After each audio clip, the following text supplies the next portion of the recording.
There's just no saving Martha in this timeline. Oh, she's not dead, but she could be doing a lot better. Why did you say that name? Alternate Earths and universes are just a commonplace in every comic verse. From time travel to other realities, we get a variety pack of every character. So many Batmans, so many Supermans, and every other hero has a little bit of change. But have we considered the villains? Some flips are just little adjustments, but sometimes your mom decides to be a clown committing huge crimes. Such a strange turn of events begs some explanation, so let's have a look at the Flashpoint's answer to the Joker. A big thing to know before we dive in, what's a Flashpoint, you may ask? Well, the Flashpoint paradox is a very well-known, well-loved storyline that features Barry Allen. The iconic Flash uses his powers to save his mother, Nora, from a death at the hands of the Reverse Flash. So far, so good. After this little time travel excursion, Barry wakes up in the new timeline, and boy, did a lot change. This storyline seems to be a major inspiration for the upcoming Flash movie set to release in 2022, at least as of now, with a Flashpoint being mentioned a good number of times, though it is likely that a good number of changes will happen in the scriptwriting phase. As with all film adaptations, we can hope for some of the major plot points to be played out for us on screen, one of which could very well be the fate of Gotham City in this new world. One where Bruce Wayne never left Crime Alley, though both his parents did. Now what unfolds is quite the messy situation. Joe Chill shoots Bruce instead, leading to Thomas then getting into a physical fight with the mugger while Martha clutches on to little Bruce. When Thomas returns, he sees his son has died, and Martha's sobs have turned into laughter. Her insanity continues to worsen over time, leading to her carving a smile into her mouth. Pretty close to that of Heath Ledger's Joker in The Dark Knight, at least one of his stories. And so begins this new dance of death, the same one between each Joker and Batman, but now featuring the pairing of former husband and wife. The title of Batman may stay the same, but this brooding member of the Wayne family does things a bit differently. For one, Thomas Wayne isn't too concerned about killing the criminals he fights. You shouldn't have thrown her. She slipped. In fact, he does try and kill some of them.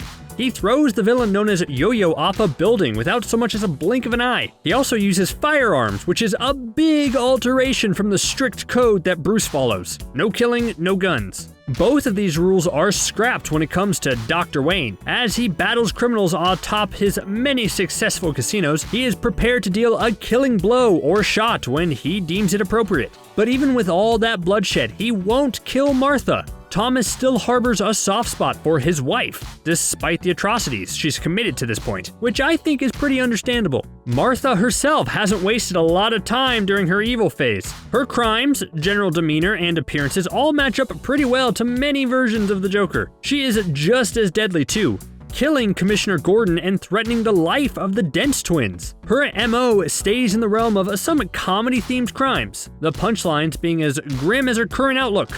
She wants to psychologically harm others as well with her actions. Before killing him, Martha manages to trick Jim Gordon into shooting an innocent girl by dressing her up in a Joker costume, an act that is not a far cry from something the main timeline's Joker would do. Martha is unique among Joker incarnations in several ways. One being the lack of chemical enhancement from falling into a vat of unknown substances. No swan dives here. Her turning point remains the one bad day that resulted in the loss of her son. Did she put on the clown makeup right away? No. The story regards the transformation as a gradual fall, her downward spiral being kickstarted by Crime Alley. But there's no fancy catalyst of a swim in some green glowing biohazards, just the grief of a mother and the loss of her son. Though she seems to have lost the majority of her humanity, her love and care for Bruce brings her some temporary clarity.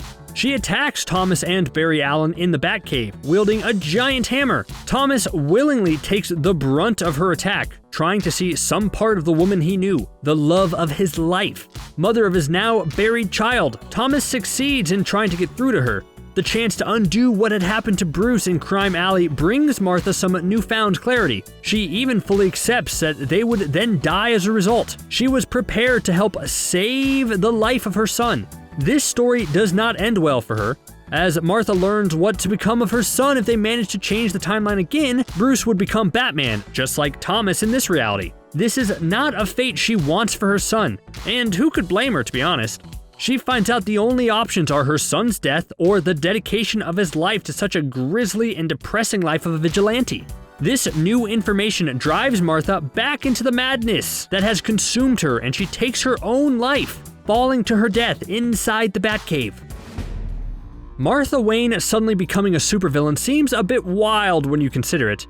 The mild-mannered and proper wife of the billionaire surgeon and business owner Thomas Wayne. An heiress from a young age, Martha is used to the life of affluence she currently has and dedicates a good amount of her time to charity work. Her generosity and care for others is her primary focus, and a clear inspiration to her son later on. Well, the version of her son that makes it into adulthood, that is. With what seems to be a pretty charmed life, it seems like it would take a lot to knock such a strong figure into a life of crime and destruction. This world being another reality due to time and not an alternate Earth, the characters before that moment are no different than they were before, meaning this caring mother and notable socialite was just the same before the incident had she lived or died. So why Martha? Why the Joker? Well, it just makes sense both story-wise and just for compelling drama. Usually the Batman, as warned by Bruce, ends up creating the Joker inadvertently, if the tale spun in The Killing Joke is to be believed. With Thomas now under the cape and cowl, the events may not have happened at all or could have resulted in the death of that criminal who would become the Joker.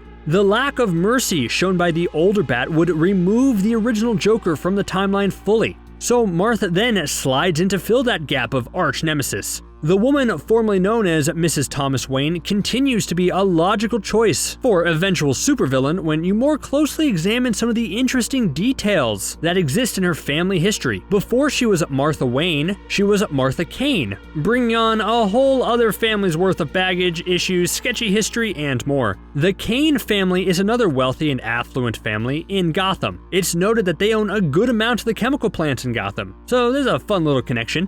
Since she doesn't take up biohazard high diving, it's more of a fun coincidence than anything really. A more key connection would be the ancestry of the Kane family, said to be related to the Arkham family. Arkham as in Arkham Asylum, that Arkham. Shouldn't be too surprising to hear that association with that bloodline is heavily rumored to result in a whole lot of madness. It's basically understood that these descendants are fated to eventually experience some type of severe psychotic break. Fun times. This begs the question. Had she survived Crime Alley, was it just a matter of time? What if it was only her who had made it? Would it have been some other series of unfortunate events that caused her to fall into insanity? Maybe if Barry Allen decides to meddle with the timeline again, we'll find out. With such a tragedy proving to be great fodder for an upcoming film in the DC cinematic universe, the chances of us seeing a clown-painted Martha Wayne do not seem to be promising. In many an interview regarding the upcoming Flash solo outing, there has been a general consensus of making a never-before-seen version for the Flashpoint story. That description alone gives very little to go off of, but an element of surprise seems to be woven into DC's DNA when it comes to movie adaptations. They really want to surprise us. Not all surprises are good, but we can't count this movie out just yet. Flashpoint is an ambitious project, being such a well-liked storyline and all. For a debut solo outing featuring the Scarlet Speedster, it's not a small task. Some have expressed concern over dropping into such a huge story with not a lot of groundwork laid out for the titular hero himself. The Flash has only been a team player or a cameo so far. Not a lot to go on for the cinematic portrayal. The majority of the legwork done on the character of the Flash has been thanks to the TV series. The series has been running for a good number of years now, and Grant Gustin's Flash has had a lot more time for series development and audience attachment to grow strong. This Flash has a strong and dedicated fan base, and has already opened the door for some reality hopping. That series even had Barry interact with the Flashes of other universes, including that of Ezra Miller's Flash from the cinematic universe. Another suspicious link into the film is the return of Ben Affleck's Batman.